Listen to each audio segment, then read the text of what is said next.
না, আসলে এত অল্পতে পেয়ে যাবো এটা আশা করিনি। রংপুর রাইডার্স খুবই ভাগ্যবান যে এই ফরম্যাটে হাইয়েস্ট রান গেটার ইন্টারন্যাশনাল ক্রিকেটে তাকে আমরা পেয়েছি। রংপুর রাইডার্সের যেই সোফার যতগুলো আমরা পিক করেছি সবগুলা প্লেয়ারই খুব এই ফরম্যাটের জন্য অসাধারণ প্লেয়ার এবং তারা সবাই বাংলাদেশের হয়ে খেলছেন।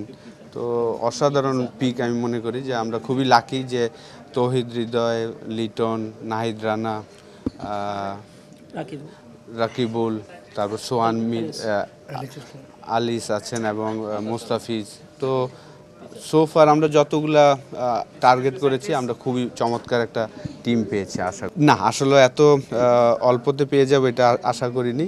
তো খুবই ভাগ্যবান, রংপুর রাইডার্স খুবই ভাগ্যবান যে কারেন্ট ক্যাপ্টেন টি-20-তে এবং এই ফরম্যাটে হাইয়েস্ট রান গেটার ইন্টারন্যাশনাল ক্রিকেটে তাকে আমরা পেয়েছি। তৌহিদ হৃদয় অসাধারণ এই ফরম্যাটে খেলে থাকেন, বিপিএলে সবসময় তার পারফরমেন্স ভালো।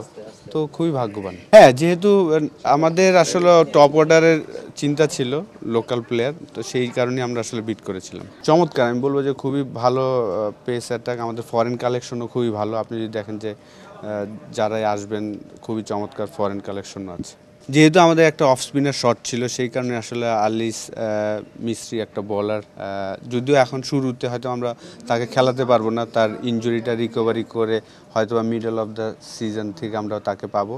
তারপর আমরা মনে করি যে চমৎকার একটা কালেকশন। ডেফিনেটলি, অবশ্যই রংপুর রাইডার্স সবসময় আসলে চ্যাম্পিয়ন হওয়ার জন্য টিম করে। তো এই বছর আমরা সেই লক্ষ্য নিয়ে আসলে এসেছি যেন আমরা চ্যাম্পিয়ন হতে পারি ইনশাআল্লাহ।